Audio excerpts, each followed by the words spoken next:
പവിത്രതകൾ ഏറെ നിറഞ്ഞ ദുൽഖഅദ മാസം നമ്മളോട് വിട പറഞ്ഞ് പരിശുദ്ധമായ ദുൽഹിജ്ജ മാസത്തിലേക്ക് നമ്മൾ ഇതാ കടന്നിരിക്കുകയാണ്. അൽഹംദുലില്ലാ, ദുൽഹിജ്ജ മാസം ഇന്ന് 1. ഇനിയുള്ള 10 ദിവസങ്ങൾ നമ്മൾ എന്തൊക്കെ കാര്യങ്ങളാണ് ശ്രദ്ധിക്കേണ്ടത്? ഏതൊക്കെ ദിക്ർ പറയണം, ഏതൊക്കെ ഇസ്തിഗ്ഫാർ പറയണം, ഏതൊക്കെ സൂറത്തുകളാണ് ഓതേണ്ടത്, അത് ഓതിയാൽ കിട്ടുന്ന നേട്ടങ്ങൾ എന്താണ്? ഒരു 10 അമലുകൾ, ഈ 10 അമലുകൾ ഈ 10 ദിവസം നമ്മൾ ചെയ്താൽ അതും മതി നമ്മുടെ ജീവിതം രക്ഷപ്പെടാൻ. അപ്പോൾ ഇൻഷാ അല്ലാഹ് നമുക്ക് ക്ലാസ്സിലേക്ക് പ്രവേശിക്കാം. എന്തൊക്കെ കാര്യങ്ങളാണെന്ന് പഠിക്കാം. അതോടൊപ്പം നിരവധി ആളുകൾ ചോദിച്ചു, ഉസ്താദേ എന്നാണ് ഈ വലിയ പെരുന്നാൾ, അതുപോലെ ഈ അറഫ നോമ്പ് നമ്മുടെ നാട്ടിൽ എന്നാണ്, ഈ അറഫ നോമ്പ് പിടിച്ചാൽ എന്താണ് നേട്ടം, തുടങ്ങി ഒരുപാട് കാര്യങ്ങൾ ചോദിച്ചിരുന്നു. എല്ലാത്തിനുമുള്ള കൃത്യമായ മറുപടി നമ്മുടെ ഇന്നത്തെ ക്ലാസ്സിലുണ്ട്. ഇൻഷാ അല്ലാഹ് വീഡിയോ അവസാനം വരെ കാണണേ, മറ്റുള്ളവർക്ക് കൂടി ഇത് എത്തിച്ചു കൊടുക്കണം. അള്ളാഹു നമ്മളെ അനുഗ്രഹിക്കട്ടെ. ആമീൻ. അസ്സലാമു അലൈക്കും വറഹ്മത്തുള്ളാഹി വബറകാതുഹു. ബിസ്മില്ലാഹിർ റഹ്മാനിർ റഹീം. അൽഹംദുലില്ലാഹി റബ്ബിൽ ആലമീൻ വസ്സലാത്തു വസ്സലാമു അലാ അഷ്റഫിൽ മുർസലീൻ വഅലാ ആലിഹി വസ്വഹ്ബിഹി അജ്മഈൻ. അമ്മാ ബഅദ്. സ്നേഹ ബഹുമാന ആദരവുകൾ കൊണ്ട് അനുഗ്രഹീതരായ പരിപാവനമായ പരിശുദ്ധമായ ഈ ദീനിൻ്റെ മജ്ലിസിൽ സ്ഥിരമായി പങ്കെടുക്കുന്ന ഒരുപാട് ഉമ്മമാരുണ്ട്, ഉപ്പമാരുണ്ട്. അൽഹംദുലില്ലാ, അള്ളാഹു നമുക്കെല്ലാവർക്കും നമ്മളോട് ദുആ കൊണ്ട് വസിയത്ത് ചെയ്തവർ, നാം ഇഷ്ടപ്പെടുന്നവർ, നമ്മെ ഇഷ്ടപ്പെടുന്നവർ, നമുക്കെല്ലാവർക്കും അള്ളാഹു തആല പരിപാവനമായ ഹജ്ജിൻ്റെ മാസം ദുൽഹിജ്ജ, ആ ഹജ്ജിൻ്റെ മാസത്തിൻ്റെ എല്ലാ ബറക്കത്തും അള്ളാഹു നൽകി അനുഗ്രഹിക്കുമാറാവട്ടെ. അതുപോലെ നമ്മളിൽ നിന്നും ഹജ്ജിനായി പോയിട്ടുള്ള നിരവധി ഹാജിമാർ, ഹജ്ജുമ്മമാർ, അവരെല്ലാവരുടെയും ഹജ്ജും ഉംറയും സിയാറത്തും അള്ളാഹു മഖ്ബൂലും മബ്റൂറുമായി ഖബൂൽ ചെയ്ത് അനുഗ്രഹിക്കുമാറാവട്ടെ. നിരവധി പേര് പല ആവശ്യങ്ങൾ പറഞ്ഞ് ദുആ വസിയത്ത് നടത്തിയിട്ടുണ്ട്. അള്ളാഹു എല്ലാവരുടെയും എല്ലാ പ്രയാസ പ്രശ്നങ്ങളും മാറ്റിക്കൊടുക്കട്ടെ, ഹലാലായ മുറാദുകൾ ഹാസിലാക്കുമാറാവട്ടെ. മരണപ്പെട്ടുപോയ എല്ലാവർക്കും അള്ളാഹു തആല ഖബറിടം വിശാലമാക്കി കൊടുക്കട്ടെ. ആമീൻ യാ റബ്ബൽ ആലമീൻ. ഇന്നലെ വെള്ളിയാഴ്ച പരിപാവനമായ ദുൽഖഅദ മാസം 29 ആയിരുന്നു. ഇന്നലെ മഗ്രിബോട് കൂടി നിലാവ് കണ്ടു, പിറ കണ്ടു. അതിന്റെ അടിസ്ഥാനത്തിൽ നമ്മൾ എല്ലാവരും പരിപാവനമായ ദുൽഹിജ്ജ മാസത്തിലേക്ക് ഇന്നലെ മഗ്രിബ് മുതൽ പ്രവേശിച്ചിരിക്കുകയാണ്. ദുൽഹിജ്ജ മാസത്തിന്റെ അതിപ്രധാനപ്പെട്ട സമയങ്ങളിലൂടെയാണ് നമ്മൾ ഓരോരുത്തരും കടന്നു പോകുന്നത്. അതായത് ഇന്ന് ദുൽഹിജ്ജ മാസം 1. ദുൽഹിജ്ജ മാസം 1.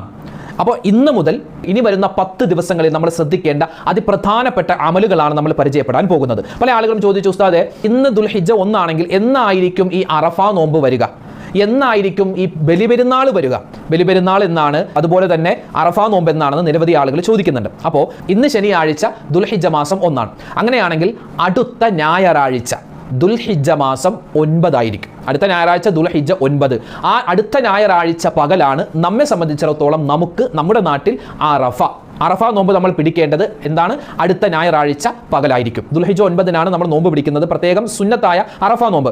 ദുൽഹിജ്ജ 1 മുതലേ നമുക്ക് നോമ്പ് പിടിക്കാം. ഇന്ന് നോമ്പുള്ള ഉമ്മമാരുണ്ട്, ഇനി നാളെ പിടിക്കുന്നവർ, മറ്റന്നാൾ പിടിക്കുന്നവരൊക്കെ ഉണ്ട്. അൽഹംദുലില്ലാ, അത് വലിയ ഖൈറാൻ. അപ്പോൾ പരിശുദ്ധമായി ദുൽഹിജ്ജ മാസത്തിന്റെ ആദ്യത്തെ 10 ദിവസങ്ങളെ ഹയാത്താക്കാൻ, അതിനെ പ്രയോജനപ്പെടുത്താൻ ആഗ്രഹിക്കുന്നവർ ഇന്ന് മുതലേ തുടങ്ങണം. ഒരുപാട് അമലുകൾ നമുക്ക് ചെയ്യാനുണ്ട്, ഇൻഷാ അല്ലാഹ് നമുക്കത് പറയാം. അപ്പോൾ അടുത്ത തിങ്കളാഴ്ചയാണ് ബലിപെരുന്നാൾ. അതായത് ദുൽഹിജ്ജ മാസം 10ാമത്തെ ദിവസമാണ് എന്ത് വരുന്നത്? ബലിപെരുന്നാൾ വരുന്നത്. പല ആളുകളും ഒരു സംശയത്തോടു കൂടി ചോദിക്കുന്നതാണ്, ഉസ്താദെ സാധാരണ പെരുന്നാൾ എന്ന് പറയുമ്പോൾ ഈ നിലാവ് കണ്ട് പിറ കണ്ടതിന്റെ പിറ്റേ ദിവസമല്ല പെരുന്നാൾ വരിക. ഇതിപ്പോ പിറ കണ്ടിട്ട് ഒരുപാട് ദിവസം കഴിഞ്ഞല്ലേ പെരുന്നാൾ. എന്താ അങ്ങനെ? അതായത് റമളാനൊക്കെ നമ്മൾ നോമ്പ് പിടിച്ച്, ചിലപ്പോൾ റമളാൻ 29 നോമ്പ് അല്ലെങ്കിൽ 30 നോമ്പ് പിടിച്ച് പിറ കണ്ടിട്ട് പിറ്റേ നമ്മൾ പെരുന്നാൾ. അപ്പോൾ അത് നമ്മൾ എന്താണ്, റമളാൻ എന്ന മാസം കഴിഞ്ഞ് ശവ്വാൽ എന്ന മാസത്തിലേക്ക് പ്രവേശിക്കുകയാണ്. അപ്പോൾ ശവ്വാൽ 1-നാണ് ചെറിയ പെരുന്നാൾ വരുന്നത്. ഇതങ്ങനെയല്ല, ഇത് ദുൽഹിജ്ജ മാസത്തിന്റെ 10ാമത്തെ ദിവസമാണ് ബലിപെരുന്നാൾ വരുന്നത്. ദുൽഹിജ്ജ മാസം 10ാം ദിവസം. ഇന്ന് ദുൽഹിജ്ജ 1. അങ്ങനെ നമ്മൾ കണക്ക് കൂട്ടുകയാണെങ്കിൽ ദുൽഹിജ്ജ 10 വരുന്നത് അടുത്ത തിങ്കളാഴ്ചയാണ്. അപ്പോൾ അടുത്ത തിങ്കളാഴ്ചയായിരിക്കും ബലിപെരുന്നാൾ. ബലിപെരുന്നാൾ എന്ന് പറയാം, വലിയ പെരുന്നാൾ എന്ന് പറയാം, ബക്രീദ് എന്ന് പറയാം, നമ്മൾ ഈദുൽ അദ്ഹ ബലിപെരുന്നാൾ എന്നാണ് ഏത് പറഞ്ഞാലും കുഴപ്പമില്ല, അതൊക്കെ ഖൈറാൻ. അപ്പോൾ ഇൻഷാ അല്ലാഹ് ഈ ഒരു സമയങ്ങളിൽ ഇന്ന് മുതൽ അടുത്ത തിങ്കളാഴ്ച വരെ നമ്മൾ ശ്രദ്ധിക്കേണ്ട പ്രധാനപ്പെട്ട അമലുകളാണ് പരിചയപ്പെടാൻ പോകുന്നത്. എല്ലാ ഉമ്മമാരും ഉപ്പമാരും വളരെ ശ്രദ്ധയോടുകൂടി ഇരിക്കണം. അള്ളാഹു നമ്മുടെ മജ്ലിസിനെ സ്വീകരിക്കട്ടെ. ആമീൻ. നബി സല്ലല്ലാഹു അലൈഹി വസല്ലമ തങ്ങൾ പരിപാവനമായ ഈ ദുൽഹിജ്ജ മാസത്തിന്റെ 1 മുതൽ 10 വരെയുള്ള ദിവസങ്ങളെ പറ്റി പരിചയപ്പെടുത്തിയത് അഫ്ളലു അയ്യാമുദ് ദുനിയ അയ്യാമുൽ അശ്ർ എന്നാണ്. അല്ലാഹു തആല സൃഷ്ടിച്ചിട്ടുള്ള ദുനിയാവിലെ ദിവസങ്ങളിൽ അതിപ്രധാനപ്പെട്ട ദിവസങ്ങളാണ് ദുൽഹിജ്ജ മാസത്തിന്റെ ആദ്യത്തെ 10 ദിവസങ്ങൾ. ഈ ഒരു ഹദീസ് കേൾക്കുമ്പോൾ പല ആളുകൾക്കും സംശയമുണ്ട്. അങ്ങനെയാണെങ്കിൽ ഉസ്താദെ നമ്മളൊക്കെ വലിയ ശ്രേഷ്ഠതയുള്ള ദിവസമായിട്ട് കാണുകയാണല്ലോ റമളാൻ. ആ റമളാനിനേക്കാൾ ശ്രേഷ്ഠതയാണ് എന്നാണോ ഈ ദുൽഹിജ്ജ മാസത്തിന്റെ 10 ദിവസങ്ങൾ? ഫതുഹുൽ ബാരി എന്ന കിതാബിൽ നമുക്ക് കാണാം എന്ത് പരിപാവനമായ ദുൽഹിജ്ജ മാസത്തിന്റെ ശ്രേഷ്ഠത പറയുന്ന ഉലമാക്കൾ നമുക്ക് വിശദീകരിച്ചു തരുന്നു. റമളാനിലെ അവസാനത്തെ 10 പകലുകളേക്കാൾ, റമളാനിലെ അവസാനത്തെ 10 ദിവസങ്ങളുടെ പകലിനേക്കാൾ ശ്രേഷ്ഠതയുള്ള പകലാണ് ദുൽഹിജ്ജ മാസത്തിന്റെ ആദ്യത്തെ 10 ദിവസങ്ങൾ. ആദ്യത്തെ 10 ദിവസങ്ങളിലെ പകല്, റമളാനിലെ അവസാനത്തെ 10 ദിവസം ഉണ്ടല്ലോ, അവസാനത്തെ 10 ദിവസങ്ങളുടെ പകൽ, ആ പകലിനേക്കാൾ ശ്രേഷ്ഠതയുള്ളതാണ് ഈ ദുൽഹിജ്ജ മാസത്തിന്റെ ആദ്യത്തെ 10 ദിവസങ്ങളിലെ പകലുകൾക്കുള്ളത്. റമളാനിലെ അവസാനത്തെ 10 രാത്രികളുണ്ടല്ലോ, നമ്മൾ 27-ാം രാവ്, 28-ാം രാവ്, 29-ാം രാവ് എന്നൊക്കെ അവസാനത്തെ 10 രാത്രികൾ, ആ രാത്രികൾക്ക് വലിയ ശ്രേഷ്ഠതയുണ്ട്. ഏതിനേക്കാൾ? ഈ ദുൽഹിജ്ജ മാസത്തിന്റെ ആദ്യത്തെ 10 രാത്രികളേക്കാൾ ശ്രേഷ്ഠതയുണ്ട്. അപ്പൊ പകലുകളിൽ വെച്ച് ഏറ്റവും ശ്രേഷ്ഠമായത് ഈ ദുൽഹിജ്ജ മാസത്തിന്റെ ആദ്യത്തെ 10 ദിവസങ്ങളുടെ പകലിലാണ്. അങ്ങനെ പകലുകൾക്ക് ശ്രേഷ്ഠത വരാനുള്ള കാരണം പറയുന്നത് ഈ ദുൽഹിജ്ജ മാസത്തിന്റെ ആദ്യത്തെ 10 ദിവസങ്ങളിൽ ആണ് മുഹിമ്മാത്തുൽ ഇബാദാത്ത്, ഇജ്തിമാഉ മുഹിമ്മാത്തുൽ ഇബാദാത്ത്, അമലുകളിൽ വെച്ച് അല്ലാഹുവിന് നമ്മൾ ചെയ്യുന്ന ഇബാദത്തുകളിൽ വെച്ച് ഏറ്റവും മുഖ്യമായതും അതല്ലാത്തതുമായ എല്ലാ അമലുകളും ചേർന്നു വരുന്നത് ഈ ദുൽഹിജ്ജ മാസത്തിന്റെ ആദ്യത്തെ 10 ദിവസങ്ങളുടെ പകലിലാണ്. ഹജ്ജ്, ഉംറ, ഉദ്ഹിയ്യത്ത്, നിസ്കാരം, നോമ്പ്, സകാത്ത്, ഖുർആൻ പാരായണം, ദിക്ർ പറയുക, അതുപോലെ തന്നെ സ്വലാത്ത് പറയുക, അതുപോലെ തന്നെ ഹജറുൽ അസ്വദ് ചുംബിക്കുക തുടങ്ങി എന്തെല്ലാം നല്ല അമലുകളുണ്ടോ അത് മുഴുവനും ഒരുമിച്ച് കൂട്ടപ്പെട്ടിട്ടുള്ള 10 ദിവസങ്ങളാണ് ദുൽഹിജ്ജ മാസത്തിന്റെ ആദ്യത്തെ 10 ദിവസങ്ങൾ. അതുകൊണ്ടാണ് ഈ ഒരു 10 ദിവസങ്ങൾക്ക് വലിയ ശ്രേഷ്ഠ, പ്രത്യേകിച്ച് ഈ ദുൽഹിജ്ജ മാസത്തിന്റെ 10 പകലുകൾക്ക് വലിയ ശ്രേഷ്ഠത ഉണ്ടാവാൻ കാരണം ഖുർആനിൽ അല്ലാഹു തആല സൂറത്തുൽ ഫജ്റിൽ വൽ ഫജ്ർ, പ്രഭാതത്തെ തന്നെയാണ് സത്യം, വലയാലിൻ അശ്ർ, 10 രാത്രികളെ തന്നെയാണ് സത്യം. വലയാലിൻ അശ്ർ എന്ന് അല്ലാഹു തആല 10 രാത്രികളെ സത്യമിട്ട് പറഞ്ഞിട്ടുണ്ട്. ഇത് റമളാനിലെ അവസാനത്തെ 10 ദിവസമാണെന്ന് അഭിപ്രായമുണ്ട്, മുഹറം മാസത്തിന്റെ ആദ്യത്തെ 10 ദിവസമാണെന്ന് അഭിപ്രായമുണ്ട്. ഭൂരിഭാഗം പണ്ഡിതന്മാരും പറഞ്ഞിട്ടുള്ളത് ദുൽഹിജ്ജ മാസത്തിന്റെ ആദ്യത്തെ 10 ദിവസങ്ങളാണെന്നാണ്. അപ്പൊ അതുകൊണ്ട് ഏതായാലും ശ്രേഷ്ഠതയുള്ള ദിവസമാണ്.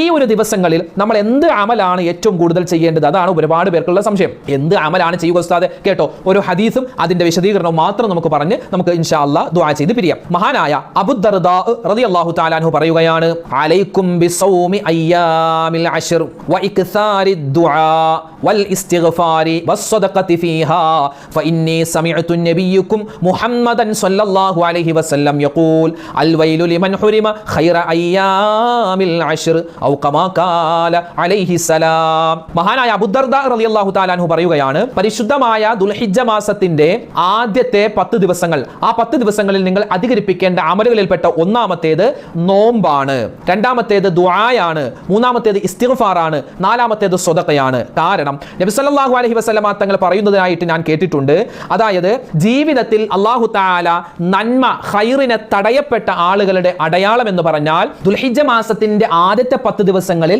ഒരു അമലും ചെയ്യാൻ പറ്റാത്തവന് അവനിക്ക് അവന്റെ ജീവിതത്തിൽ എല്ലാ ഖൈറുകളും നഷ്ടമായവനാണ്, തടയപ്പെട്ടവനാണ് എന്ന് നബി തങ്ങൾ പറഞ്ഞിട്ടുണ്ട്. അതുകൊണ്ട് എന്റെ ശബ്ദം കേൾക്കുന്ന മുത്തു മുഅ്മിനീങ്ങളോട് പറയട്ടെ, ഈ 10 ദിവസങ്ങൾ ദുൽഹിജ്ജ മാസത്തിന്റെ ആദ്യത്തെ 10 ദിവസങ്ങളിൽ ഒരു 10 അമലുകൾ മാത്രം നമ്മൾ ശ്രദ്ധിച്ചാൽ ഇൻഷാ അല്ലാഹ് നമുക്ക് എല്ലാവിധ ഖൈറുകളും കിട്ടും. ഈ ദുൽഹിജ്ജ മാസം നമുക്ക് അനുകൂലമാകും. ദുൽഹിജ്ജ മാസത്തിന്റെ ആദ്യത്തെ 10 ദിവസങ്ങൾ അതിപ്രധാനമാണ്, അതിശ്രേഷ്ഠമാണ്, എണ്ണിയാലൊടുങ്ങാത്ത പ്രത്യേകതകളാണ്. അതായത് റമളാനിന്റെ അവസാനത്തെ 10കളോട്, ലൈലത്തുൽ ഖദ്റിനെ പ്രതീക്ഷിക്കുന്ന അവസാനത്തെ 10 ഉണ്ടല്ലോ, ആ 10നോട് കിടപിടിക്കുന്ന തരത്തിൽ ശ്രേഷ്ഠതകൾ കൊണ്ട് മുന്തിയ ദിവസങ്ങളാണ് ഈ ദുൽഹിജ്ജ മാസത്തിന്റെ ആദ്യത്തെ 10 ദിവസങ്ങൾ. അപ്പോൾ ഒന്നാമതായി മഹത്തുക്കളായ ഉലമാക്കൾ നമുക്ക് പറഞ്ഞു തരുന്നു, നബി തങ്ങളുടെ ഹദീസിലും കാണാം, എന്ത്? നോമ്പ്. നോമ്പുകൾ കൊണ്ട് ഈ പരിശുദ്ധമായ ദിവസങ്ങളെ നമ്മൾ വലിയ ശ്രേഷ്ഠതയുള്ളതാക്കണം. ദുൽഹിജ്ജ 1 മുതൽ 9 ദിവസം തുടർച്ചയായി നോമ്പ് പിടിക്കൽ വലിയ ഖൈറാണ് എന്ന് മഹാനായ ഇബ്നു ഉമർ റളിയല്ലാഹു തആല അൻഹു പറയുന്നു. മഹാനവരുടെ അഭിപ്രായത്തിൽ പരിശുദ്ധമായ ദുൽഹിജ്ജ 1 മുതൽ 9 വരെ നോമ്പ് പിടിക്കൽ വളരെയധികം ശക്തിമത്തായ സുന്നത്താണ്. മഹാനായ ഇബ്നു ഉമർ റളിയല്ലാഹു അൻഹുവിന്റെ അഭിപ്രായത്തിൽ നബി സല്ലല്ലാഹു അലൈഹി വസല്ലമ തങ്ങൾ അങ്ങനെ നോമ്പ് പിടിച്ചിട്ടുണ്ട്. നബി തങ്ങൾ ദുൽഹിജ്ജ മാസത്തിന്റെ ആദ്യത്തെ ദിവസങ്ങളിൽ പല ദിവസങ്ങളിലും നോമ്പ് പിടിച്ചിട്ടുണ്ട് എന്ന് പല മഹാന്മാരും അവരുടെ കിതാബുകളിൽ കൊണ്ടുവന്നിട്ടുണ്ട്. ദുൽഹിജ്ജ മാസത്തിന്റെ 9ാമത്തെ ദിവസം, അതായത് അറഫ ദിവസം പ്രത്യേകം നോമ്പ് പിടിച്ചിരുന്നു നബി സല്ലല്ലാഹു അലൈഹി വസല്ലമ തങ്ങൾ. അതുപോലെ തന്നെ പ്രത്യേകം നോമ്പ് പിടിക്കാൻ നബി തങ്ങൾ പറഞ്ഞിട്ടുണ്ട്. കാരണം ഈ അറഫ ദിവസം, അറഫ നോമ്പ് ഇൻഷാ അല്ലാഹ് വിശദമായി നമുക്ക് ആ ഒരു സമയത്ത് പറയാം. അറഫ നോമ്പ് ഒരാൾ പിടിച്ചാൽ അവർക്ക് കിട്ടുന്ന പ്രതിഫലം യുകഫിറു സനത്തൽ മാദിയ വൽ ബാഖിയ, കഴിഞ്ഞു പോയതും വരാനിരിക്കുന്നതുമായ പാപങ്ങൾ അല്ലാഹു തആല പുറത്തു തരുമെന്നാണ് അറഫ നോമ്പിന്റെ ശ്രേഷ്ഠതയാണ്. കഴിഞ്ഞ റമളാനിൽ ഖളാ ആയി പോയ നോമ്പുണ്ടാകും. ആ നോമ്പ് അങ്ങനെ ഖളാ ഉള്ള ആളുകൾക്ക് ഈ ദുൽഹിജ്ജ മാസത്തിന്റെ ആദ്യത്തെ 10 ദിവസങ്ങളിൽ നമുക്ക് നോമ്പ് പിടിച്ച് വീട്ടാവുന്നതാണ്. ഖളാ ആയി പോയ നോമ്പുണ്ടെങ്കിൽ വീട്ടാം. അതുപോലെ തന്നെ ഈ ഒരു 10 ദിവസങ്ങൾക്കിടയിൽ വ്യാഴാഴ്ച വരുന്നുണ്ട്, അതുപോലെ തിങ്കളാഴ്ച വരുന്നുണ്ട്. ആ സമയത്തൊക്കെ നമ്മൾ വ്യാഴാഴ്ചയുടെ സുന്നത്തും തിങ്കളാഴ്ചയുടെ സുന്നത്തും നോമ്പ് പിടിക്കുന്നവരാണല്ലോ പല ആളുകളും. അപ്പോൾ ഈ ഒരു നിയ്യത്ത് കൂടി കരുതുക, അതിന്റെ പ്രതിഫലവും അല്ലാഹു തരും. അപ്പോൾ ദുൽഹിജ്ജ മാസത്തിന്റെ ആദ്യത്തെ 10 ദിവസങ്ങളിലെ ഒരു നോമ്പ് ഞാൻ പിടിക്കുന്നു എന്ന് നിയ്യത്ത് വെച്ചാലും നമുക്ക് ഇൻഷാ അല്ലാഹ് ഈ ഒരു നോമ്പിന്റെ പ്രതിഫലം കിട്ടുന്നതാണ്. പിന്നെ അറഫ നോമ്പിന്റെ ആ ഒരു സമയത്ത് പ്രത്യേകം അറഫ ദിവസത്തിലെ സുന്നത്തായ നോമ്പ് അല്ലാഹു തആലക്ക് വേണ്ടി ഞാൻ പിടിക്കുന്നു എന്ന് ആ ഒരു സമയത്ത് നമ്മൾ നിയ്യത്ത് വെക്കണം. അപ്പോൾ നോമ്പിന്റെ കാര്യം മറന്നു പോവണ്ട. നമുക്ക് ഖളായി പോയിട്ടുള്ള നോമ്പ് അതൊക്കെ പിടിച്ചു വിട്ടാൻ പറ്റിയ വലിയൊരു അവസരം കൂടിയാണെന്ന് മനസ്സിലാക്കുക. കാരണം ഇത് യുദ്ധം ഹറാമാക്കപ്പെട്ട മാസമാണ്, അല്ലാഹു ആദരിച്ച മാസമാണ്. ചെറിയ ഒരു അമലിന് വലിയ വലിയ കുന്നോളം വലിയ പ്രതിഫലമാണ് അല്ലാഹു തആല തരുന്നത്. ഇനി രണ്ടാമതായി ശ്രദ്ധിക്കേണ്ടത് ദുആയാണ്. ഈ ദുൽഹിജ്ജ മാസത്തിന്റെ ആദ്യത്തെ 10 ദിവസങ്ങളിൽ എന്ന് മാത്രമല്ല, ദുൽഹിജ്ജ മുഴുവൻ മറ്റു സമയങ്ങളിൽ നമുക്ക് പറയാം. പ്രത്യേകിച്ച് ദുൽഹിജ്ജ മാസം 1 to 10 നമ്മൾ ദിവസങ്ങളിൽ ഒഴിവാക്കാൻ പാടില്ലാത്തൊരു ദുആ മഹത്തുക്കളായ പണ്ഡിതന്മാർ നമുക്ക് പറഞ്ഞു തരുന്നു. ഏതാണ് ആ ദുആ? ഇവിടെ കാണാം. അല്ലാഹുമ്മ ഇന്നി അസ്അലുക റിളാക വൽ ജന്ന വഅഊദു ബിക മിൻ സുഖ്തിക വന്നാർ. അല്ലാഹുമ്മ ഇന്നി അസ്അലുക റിളാക വൽ ജന്ന വഅഊദു ബിക മിൻ സുഖ്തിക വന്നാർ. എന്താ അതിന്റെ അർത്ഥം? അല്ലാഹുമ്മ അല്ലാഹുവേ, ഇന്നി അസ്അലുക ഞാൻ നിന്നോട് ചോദിക്കുകയാണ്, റിളാക നിന്റെ തൃപ്തിയെ, അതുപോലെ വൽ ജന്ന നിന്റെ തൃപ്തിയും എനിക്ക് വേണം, അതുപോലെ നിന്റെ സ്വർഗ്ഗവും എനിക്ക് വേണം. പിന്നെയോ വീണ്ടും ചോദിക്കുന്നു, അഊദു ബിക റബ്ബേ ഞാൻ നിന്നോട് കാവൽ ചോദിക്കുകയാണ്, മിൻ സുഖ്തിക നിന്റെ കോപത്തെ തൊട്ടും, വന്നാർ നരകത്തെ തൊട്ടും. എത്ര ശ്രേഷ്ഠതയുള്ള ഒരു ദുആയ. ദുൽഹിജ്ജ മാസത്തിന്റെ 1-10 എന്നല്ല എല്ലാ ദിവസവും നമുക്ക് ദുആ ചെയ്യാൻ പറ്റിയ ഒരു ദുആയാണ്. അല്ലാഹുമ്മ ഇന്നി അസ്അലുക റിളാക വൽ ജന്ന വഅഊദു ബിക മിൻ സുഖ്തിക വന്നാർ. ഇത് സ്പെഷ്യൽ ആയിട്ടുള്ള ഒരു ദുആയാണ്. അതുപോലെ ഒരുപാട് ദുആകളുണ്ട്. റബ്ബനാ ആതിനാ ഫിദ് ദുനിയ ഹസനതൻ വഫിൽ ആഖിറതി ഹസനതൻ വഖിനാ അദാബന്നാർ. റബ്ബനാ തഖബ്ബൽ മിന്നാ ഇന്നക അന്തസ് സമീഉൽ അലീം വതുബ് അലൈനാ ഇന്നക അന്തത് തവ്വാബുർ റഹീം. റബ്ബനാ ളലംനാ അൻഫുസനാ വഇല്ലം തഗ്ഫിർ ലനാ വതർഹംനാ ലനകൂനന്ന മിനൽ ഖാസിരീൻ. ഇതൊക്കെ എന്താണ്? ദുആകളാണ്. നമുക്കറിയാവുന്ന മലയാളത്തിലും അറബിയിലൊക്കെ ആയിട്ടുള്ള ദുആകൾ ഒരുപാടുണ്ട്. അതൊക്കെ വർദ്ധിപ്പിക്കുക. മൂന്നാമതായി നമ്മൾ ശ്രദ്ധിക്കേണ്ടത് ഇസ്തിഗ്ഫാർ. അസ്തഗ്ഫിറുല്ലാഹൽ അലീം, അസ്തഗ്ഫിറുല്ലാഹൽ അലീം. ഇസ്തിഗ്ഫാർ പരമാവധി അധികരിപ്പിക്കേണ്ട ദിവസങ്ങളാണ് ഈ ദുൽഹിജ്ജ മാസത്തിന്റെ 1-9 അല്ലെങ്കിൽ 10 ദിവസങ്ങൾ. ഇസ്തിഗ്ഫാർ അധികരിപ്പിച്ചാൽ നിരവധി നേട്ടങ്ങളാണ്. പരിശുദ്ധമായ ദുൽഹിജ്ജ മാസത്തിൽ ഒരാൾ ഇസ്തിഗ്ഫാർ പറഞ്ഞാൽ അവനിക്ക് 27 പ്രതിഫലങ്ങളുണ്ട്. 27 പ്രതിഫലങ്ങളുണ്ട്. സമയം ദൈർഘ്യം ഭയന്നുകൊണ്ട് ഇവിടെ ആ ഒരു കാര്യം വിശദീകരിക്കുന്നില്ല. ഇൻഷാ അല്ലാഹ് മറ്റൊരു അവസരത്തിൽ നമുക്ക് വിശദമായി പറയാം. 27 വമ്പൻ പ്രതിഫലങ്ങൾ ഈ ദുൽഹിജ്ജ മാസത്തിന്റെ 1 മുതൽ 10 വരെയുള്ള ദിവസങ്ങളിൽ ഇസ്തിഗ്ഫാർ അധികരിപ്പിച്ചാൽ. അല്ലാഹു തൗഫീഖ് തരട്ടെ. അപ്പോൾ ഇസ്തിഗ്ഫാർ നമ്മൾ നിസ്കാരത്തിന് ശേഷം പറയുന്നു. അതല്ലാത്ത സമയത്തൊക്കെ നമ്മൾ അധികരിപ്പിക്കുക. നാലാമത്തെ കാര്യം സ്വതക്ക ചെയ്യലാണ്. നമ്മുടെ മരണം ഖൈറാവാൻ, പെട്ടെന്നുള്ള മരണങ്ങളെ തൊട്ടുള്ള കാവൽ കിട്ടാൻ, രോഗങ്ങൾ മാറാൻ, നമ്മുടെ ധനം അധികരിക്കാൻ, അതുപോലെ കച്ചവടത്തിൽ ബറക്കത്തുണ്ടാവാൻ, ഖബറിൽ പോയി കിടക്കുമ്പോൾ പ്രകാശമുണ്ടാവാനൊക്കെ ഉള്ള ഒരു ഒറ്റമൂലി എന്ന് തന്നെ പറയാം സ്വതക്ക കൊടുക്കുക. ഇന്ന് പാവപ്പെട്ടവനെ കണ്ടെത്തിയിട്ട് കൊടുക്കേണ്ട കാര്യമില്ല.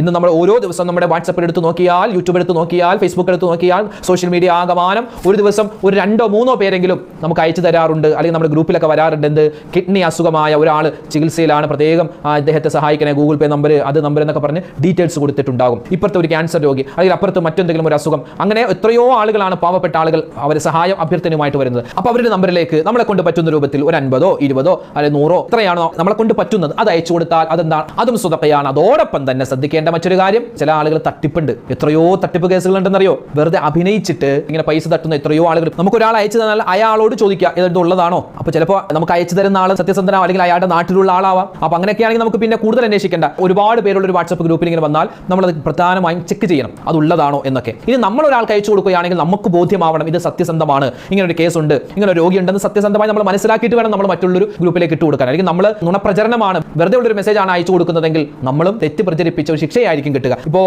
ഒരാൾ നമ്മുടെ മുന്നിലേക്ക് വന്നാൽ അയാളുടെ ഹൃദയം തുറന്നു നോക്കാനൊന്നും പറ്റില്ല. ആ രൂപത്തിലും ഭാവത്തിലും നമുക്ക് മനസ്സിലാവില്ല ഇയാൾ അർഹനാണോ അല്ലയോ എന്ന് നമുക്ക് മനസ്സിലാകും. അർഹനാണെങ്കിൽ അയാൾക്ക് നല്ലൊരു സ്വതക്ക കൊടുക്കുക. കാരണം ഈ പരിശുദ്ധമായ ദുൽഹിജ്ജ മാസത്തിന്റെ ഈ പ്രധാനപ്പെട്ട ദിവസങ്ങളിൽ സ്വതക്ക കൊടുക്കൽ വളരെയധികം പുണ്യമുള്ളതാണ്. അഞ്ചാമത്തേത് വിശുദ്ധമായ ഖുർആൻ പാരായണം. സൂറത്തുൽ ഹജ്ജ് ഓതിയാൽ നിരവധി പ്രതിഫലമാണ്.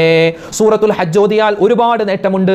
പല ആളുകളും ചോദിച്ചു, സൂറത്തുൽ ഹജ്ജ് ഓതിയാൽ ഹജ്ജിന് പോകാൻ പറ്റുമോ? എന്താ സംശയമുണ്ടോ? സൂറത്തുൽ ഹജ്ജ് ഓതിയാൽ ഹജ്ജിന് പോകാൻ പറ്റുമോ? വിശദമായ ഒരു ചർച്ച തന്നെ ഇൻഷാ അല്ലാഹ് അടുത്ത ദിവസം നമ്മൾ പറയുന്നുണ്ട്. കൃത്യമായി നിങ്ങൾക്ക് അതിൽ കേൾക്കാം. അതുപോലെ സൂറത്തുൽ ഫജ്ർ വൽ ഫജ്ർ വലയാലിൻ അശ്ർ എന്ന സൂറത്തുൽ ഫജ്ർ ഈ പരിശുദ്ധമായ ദുൽഹിജ്ജ മാസത്തിന്റെ 1 മുതൽ 10 ദിവസം നമ്മൾ തുടർച്ചയായി ഓതിയാൽ നിരവധി നേട്ടങ്ങൾ കിട്ടുന്ന വലിയൊരു അത്ഭുതം നിറഞ്ഞ സൂറത്താണ് സൂറത്തുൽ ഫജ്ർ. അതുപോലെ ഫതുഹുൽ മുഈനിലും അതിന്റെ വ്യാഖ്യാന ഗ്രന്ഥമാകുന്ന ഇആനത്തു ത്വാലിബീനിലും കാണാം, ഒരു മനുഷ്യൻ സൂറത്തുൽ ഇഖ്ലാസ് ഖുൽ ഹുവല്ലാഹു അഹദ് സൂറത്ത് 200 വട്ടം ഒരു മനുഷ്യൻ ഓതിയാൽ അവന്റെ എല്ലാ ഹമ്മുകളും പ്രതിസന്ധികളും അല്ലാഹു മാറ്റി കൊടുക്കുമെന്ന് ഇആനത്തു ത്വാലിബീനിൽ കാണുവാൻ പറ്റും. ഖുർആൻ പാരായണം അറിയാവുന്ന സൂറത്ത് യാസീനും അതുപോലെ തന്നെ മറ്റു സൂറത്തുകൾ ആയത്തുകളൊക്കെ നമ്മൾ പ്രധാനമായും ഓതാൻ വിട്ടുപോകരുത്. ഉമ്മമാരെ പ്രത്യേകം നമ്മൾ മനസ്സിലാക്കി വെക്കണേ. ഉപ്പമാരും ഓതണേ. അല്ലാഹു തആല തൗഫീഖ് തരട്ടെ.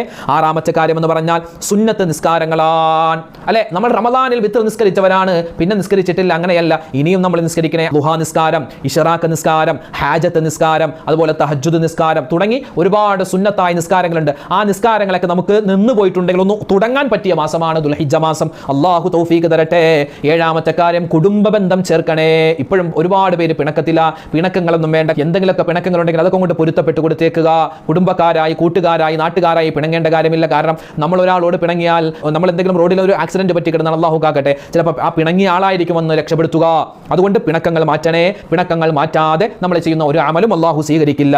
എട്ടാമത്തേത് ഉദ്ഹിയ്യത്തിന്റെ കാര്യങ്ങളാണ്. ഈ പരിപാവനമായ പരിശുദ്ധമായ ഈ ഒരു സമയങ്ങളിലാണ് നമ്മൾ ഉളഹിയത്തുമായി കൂടുതൽ ബന്ധപ്പെടേണ്ടത്. ഉളഹിയത്തിന്റെ മൃഗം നിശ്ചയിച്ചിട്ടുണ്ടെങ്കിൽ അതിനെ കാണുമ്പോൾ തക്ബീർ പറയുക, അതുപോലെ അതിന് വെള്ളം കൊടുക്കുക തുടങ്ങി ഒരുപാട് കാര്യങ്ങളുണ്ട്. 9ാമത്തേത് തക്ബീറാണ്. ബാങ്ക് വിളിക്കുമ്പോൾ തക്ബീർ ഉണ്ട്, ഇഖാമത്തിൽ തക്ബീർ ഉണ്ട്, നിസ്കാരത്തിൽ നമ്മൾ കൈ കെട്ടുമ്പോൾ തക്ബീർ ഉണ്ട്. തക്ബീർ അല്ലാഹു അക്ബർ അല്ലാഹു അക്ബർ അല്ലാഹു അക്ബർ അത് ഏറ്റവും കൂടുതൽ അധികരിപ്പിക്കേണ്ട പറയേണ്ട ഒരു സമയം. കാരണം ഹാജിമാരെല്ലാവരും തക്ബീറാണ് പറയുക.